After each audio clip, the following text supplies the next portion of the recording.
Today I want to talk about fearful avoidant attachment style and specifically how it shows up at work. Reminder, the 4 different types of attachment are secure, anxious, fearful dismissive, and fearful avoidant. We've talked about fearful dismissive and anxious. Insecure, similar.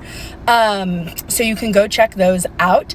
But fearful avoidant is, I like to think, a little bit of a blend of anxious attachment and avoidant dismissive. It's similar to anxious attachment in that there is fear and concern of loss of the relationship. And so at work, that might be fear of getting fired, fear of a coworker not liking you, someone's mad at you, right? And then it can be similar to avoidant dismissive in that you are going to work really hard to be able to not have to deal with the conflict or potential loss.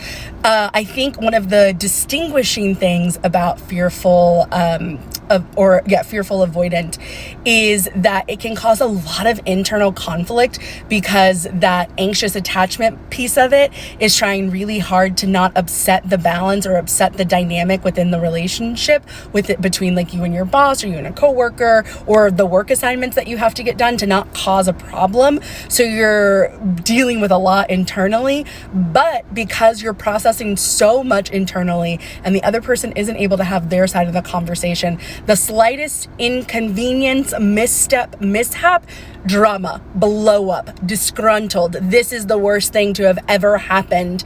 And that's where that like dysregulation that comes from avoidant attachment style can really come out to play.